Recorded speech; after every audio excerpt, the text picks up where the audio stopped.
Ngayong araw ay day off ko na naman kababali at magro-road trip na naman tayo ngayong araw. Bali actually nakapag-road trip na ako kababali. Ah hindi, nakapag-start na pala ako ng road trip at nasa 3 hours yung biyahe natin mula doon sa dorm namin. So dito na ako nag-intro sa biyahe natin. Huminto muna ako kasi may nakita akong cherry blossom dito. Ayan. Pupunta nga pala tayo ng Ismagos sa may Sincho. At titignan natin kung abutan pa natin yung bloom ng cherry blossom, no? Ilang oras pa ba yung biyahe natin? So nasa 1 hour and 46 minutes pa yung ibabiyahe natin papunta dun sa may cherry blossom sa Ismagos. Nakita ko kasi sa TikTok nung February 28 pa yung nag-bloom, kaya lang may pasok hindi, busy tayo nun. Wala tayong pasok nun. At si Bebe Love kasama natin. Dapat ira-read namin ni Bebe Love yun, kaya lang naisip namin na maghanda na lang kasi medyo maulan-ulan din nung araw na yun ko kababali. Kaya alanganin. Tapos hindi ko rin alam kung kakayanin ng motor nating si Namnam yung ahunan kapag dalawa kami ni Bebe Love. So ngayon ay decided na solo trip tayo. Ayan. At mamaya pala mag-i-stop over ako dun sa may gasoline station kasi pagliko natin mula doon sa may gasoline station ay puro ahon na ang dadaanan natin at wala nang gasolinahan doon kababali. So yun lang muna ako kababali. Papahinga muna ako dito tapos ride search ulit tayo. Let's go! So yun kababali, biyahe tayo ulit at tayo magpapagasolina pa. Mga tindahan din pala dito.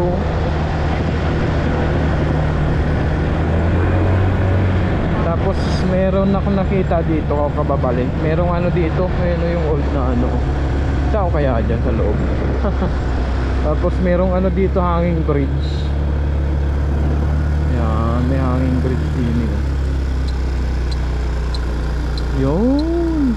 Pupuntahan ko pa sana kaso malayo-layo pa yung biyahe natin. So siguro mamaya na lang natin daanan to kapag maaga tayo nakauwi. Ayan, dadaan tayo dyan mamaya. Happy tayo dyan sa hanging bridge na yan. Yes sir. So sa ngayon biyahe muna tayo, tapos magpagasolin na tayo, tapos akit na tayo ng bundok. Let's go!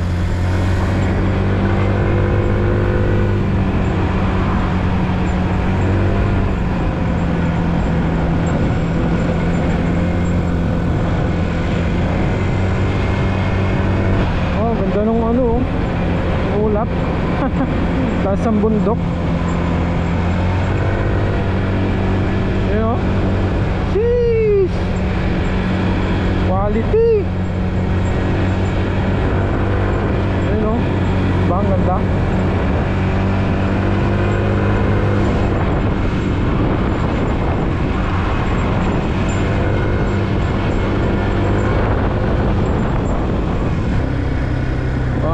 Merong dito, archer, tapos meron siyang aso sa tabi. Ayun, astig yun. So hanapin natin yung gasoline station ko kababali. 150 meters, slight right. Then turn right. Gasoline tayo.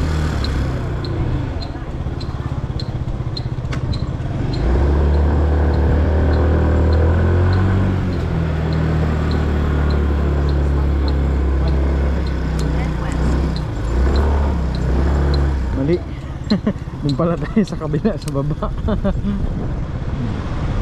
Tayo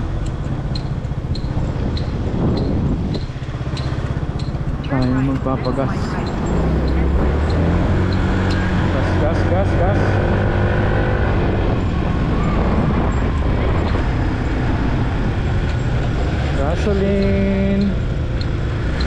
Gasoline tayo baby.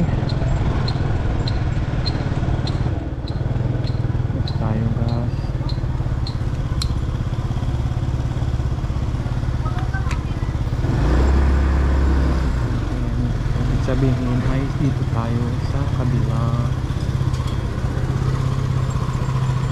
So, 92. 92 yung gasolina natin. So, chaman. Oh, shit.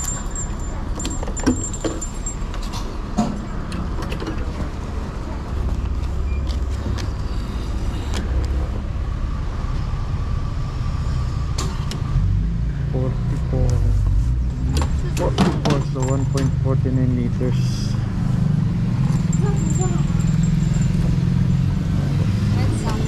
Dila tayo. Sisi.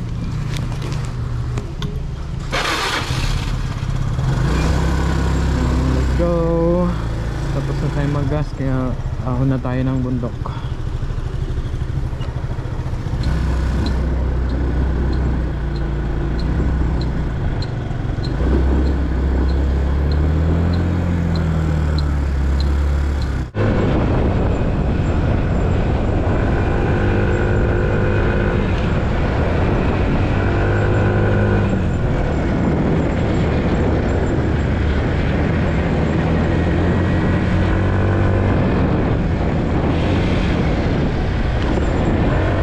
Habang nasa biyahe nga ako, kakababali, mayroon akong nadaanan dito at hindi ko alam kung ano yung ini-spray nila sa mga gilid-gilid na to. Siguro semento yan or parang tubig siya eh.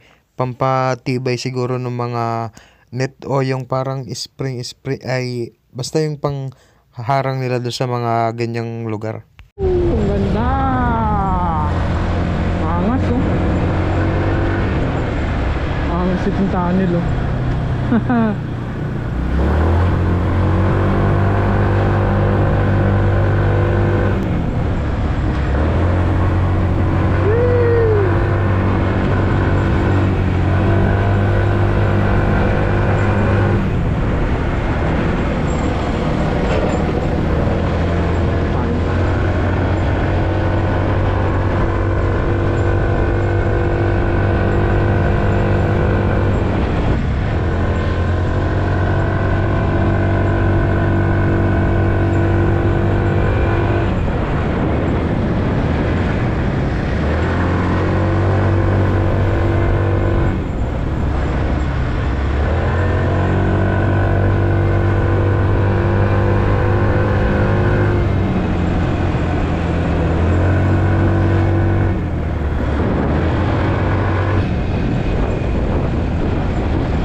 Magandang pumunta dito kapag kayong ganito na mainit, kapag kayong may ulan-ulan, naku po.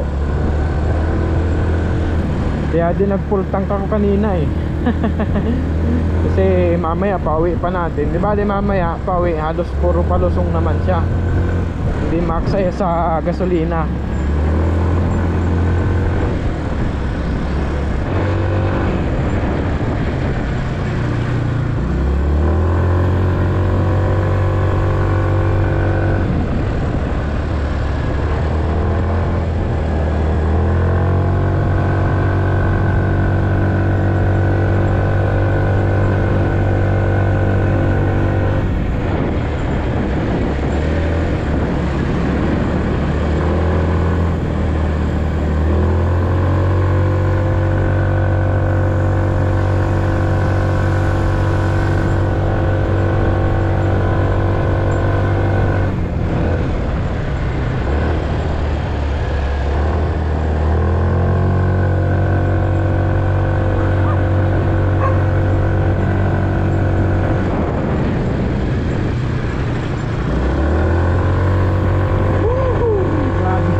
Kakayanin namin ito ni Baby Love pag dalawa kami.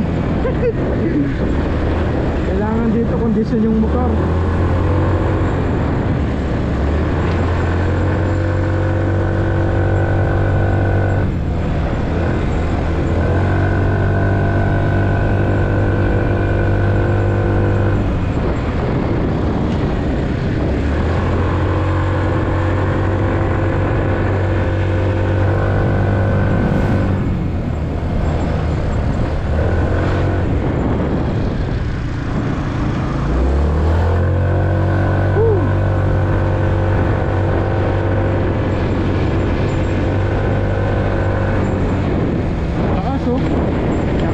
Sumasakit na yung tenga ko.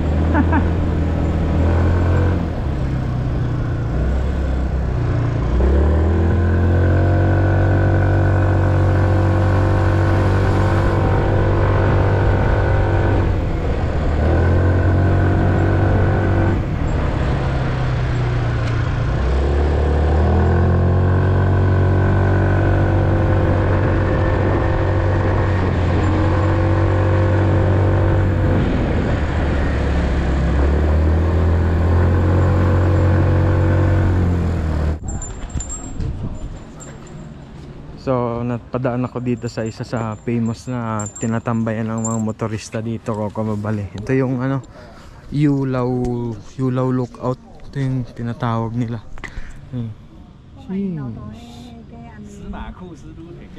Grabe gar. Yulaw Lookout. Yes sir.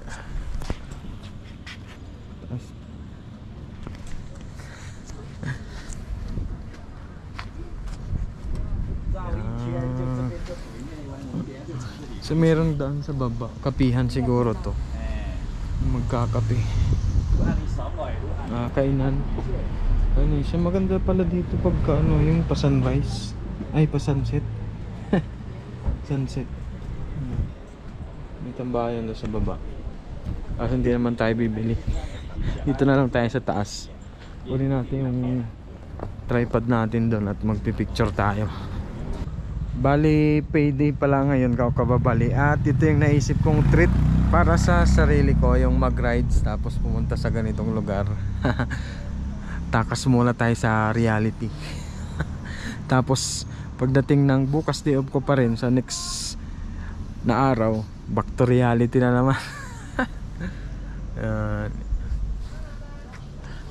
Payday treat, Yulaw Lookout, tapos Ismagos ride. Let's go.